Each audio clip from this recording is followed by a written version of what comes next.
Alright,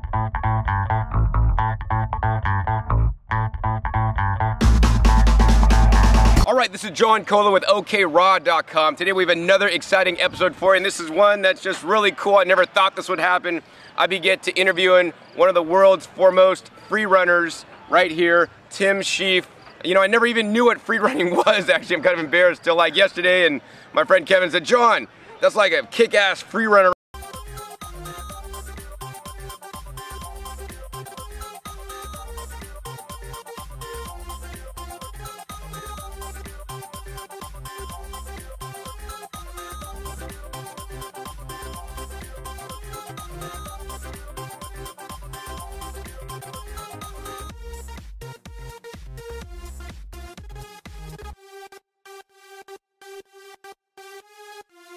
So we're here today, so we're going to ask Tim just a few questions about free running, diet, and lifestyle. So Tim, first tell me what parkour and free running is actually for my viewers that don't know either. Yeah, so parkour freerunning originated from France by a guy called David Bell, and he learned it from his father, but it's basically efficient movement. He trained firefighters to be efficient. It's being strong to be useful. It's getting from A to B as fast and efficiently as possible. So if you had to save someone's life or run away from a problem, you could do that efficiently. So we train our body's strength, like a lot of body weight training, and it's developed over the years to have a bit more gymnastics involvement. So we jump between rooftops and things like that, and it's practice because it's a fun passion, but in emergency you could do it as well.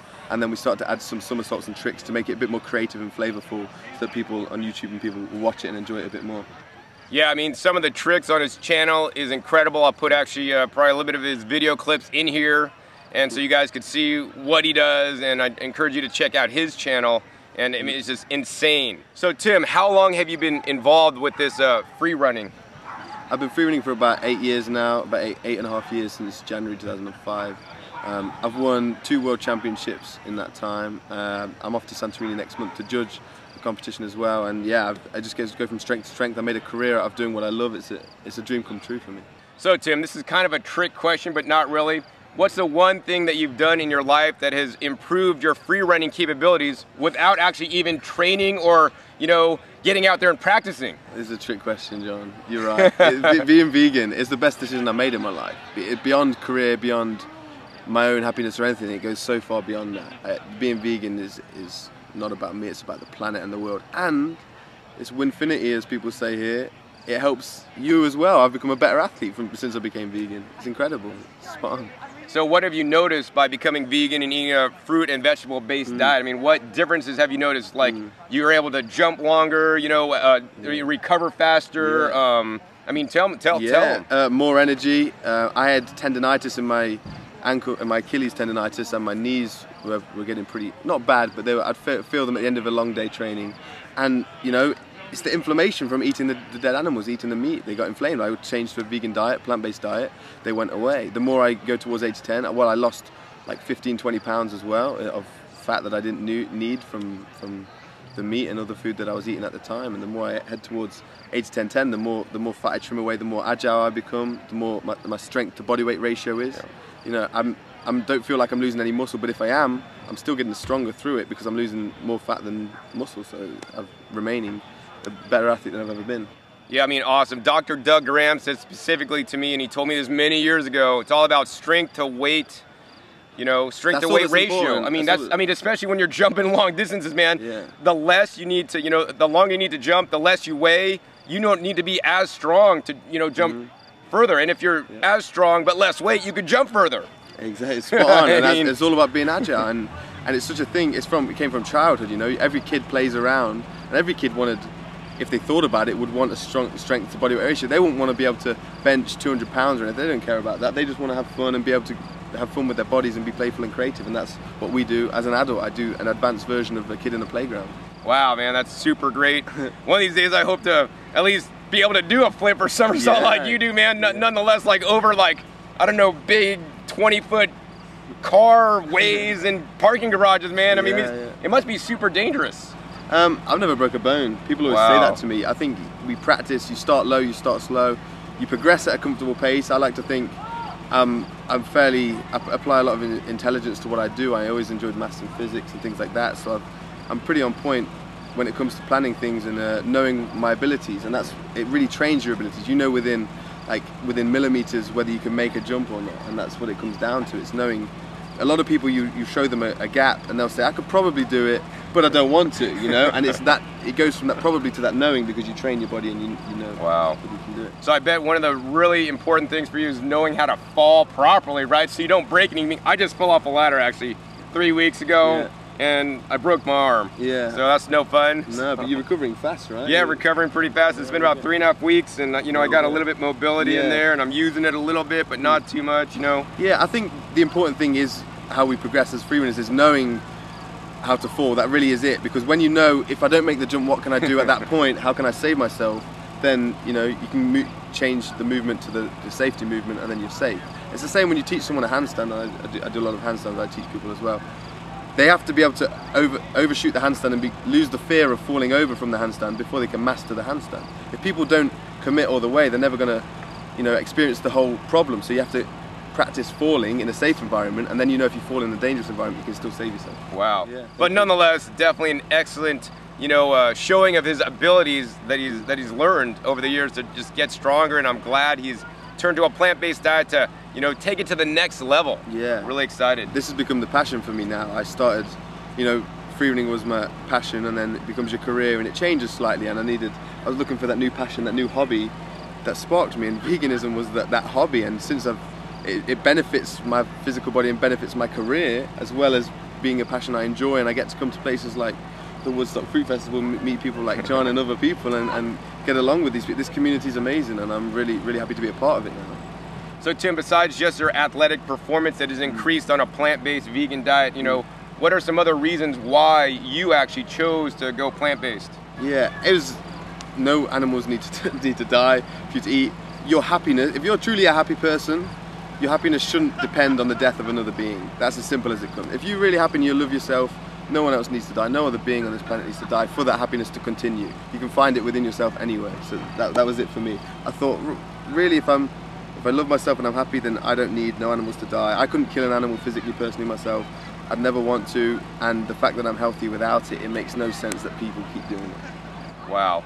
I mean, another big thing I want to really talk to you about, Tim. I mean, as a professional, winning athlete, you've won all these, titles, and everybody always says, man, how could you get enough protein eating only plants, man? But he's still kicking ass, even better than before. I mean, there's MMA fighters that are kicking ass because they're vegan MMA fighters. I mean, the vegans kick ass, not the meat eaters. The vegans are kicking the meat eaters' ass. So, tell us about the protein, man. And do you get enough protein, man? Or are you withering away? Come on, man. What's up? I'm struggling, John. Please, can you give me some advice on the protein?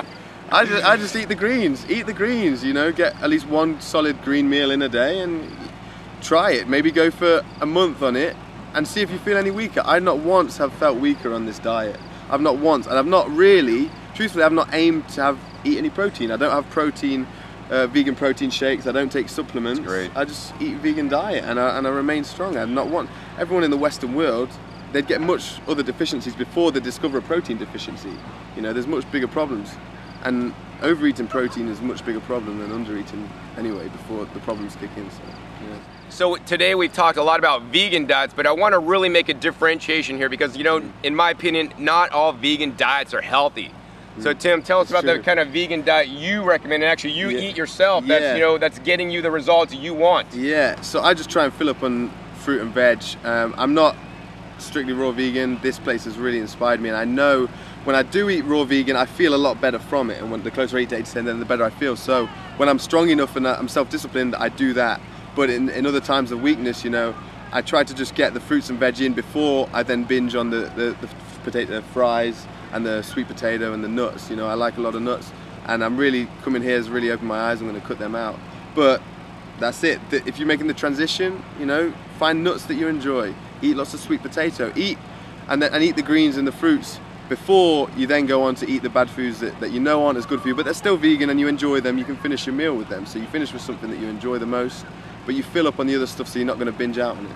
Wow. Yeah, it sounds like to me Tim's eating what's called a whole food vegan diet. Exactly. You know, if you don't want to get these little pasta things that are vegan, I mean Twinkies and Ho-Hos and Ding Dongs are vegan, Oreos. but you'd probably be a ding dong to be eating those things. Yeah. You want to just eat real foods that are found in nature. I mean, if you can't pick it off a tree, it doesn't grow on a plant, you know, those are probably things to eat. If it's made in a factory and processed and all this kind of garbage, you probably don't want to eat it even if it is vegan. It makes no sense. We're the only beings on this planet that cook our food to eat it, and we have to come in communities like this to discover that that's the truth. And there's so many billion people on the planet that don't know this, and yet it seems so obvious once you realize. And we are the start, we're the pioneers right now. This is the very beginning. I say this is the beginning, you've been doing it for 18 years, yeah. Man. You've been around. And so thank you to John very much for sticking around with it and showing people like me that, you know, I've got to continue to push this movement, because we do not need to eat cooked foods. We really don't. And whatever it takes you to transition, do what you got to do. It's your journey, it's my journey as well. But I know what's right now, and that's what I'm headed for.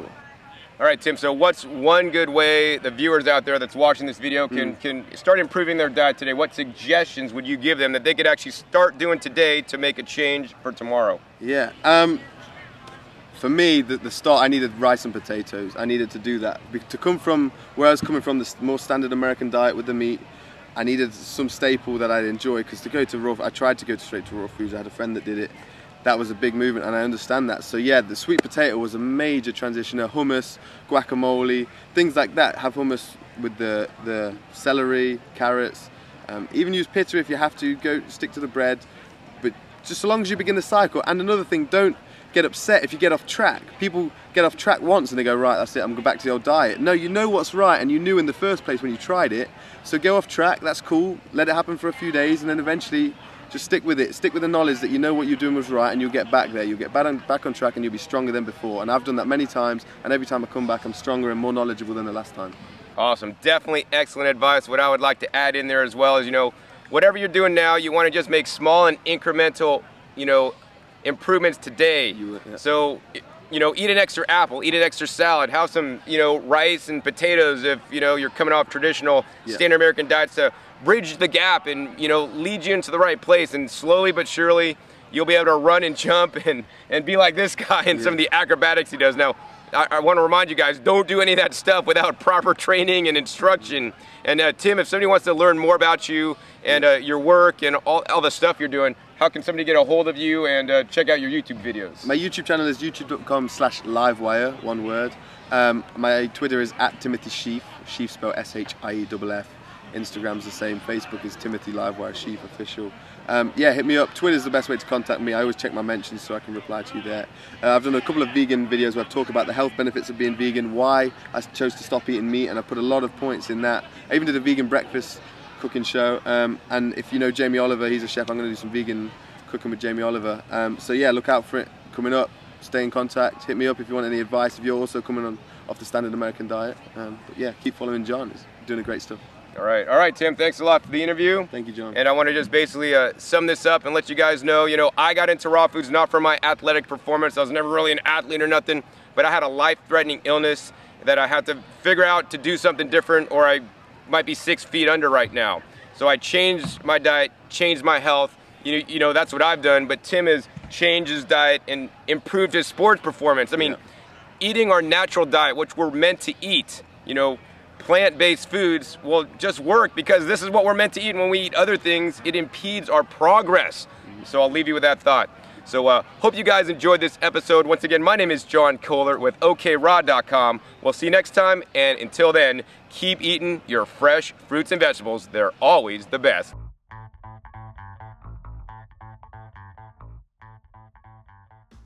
Alright, this is John Kohler with OKRod.com. Today I have another exciting episode for you, and I'm actually here with Megan Elizabeth, another popular YouTuber. Check her out, she has some awesome videos.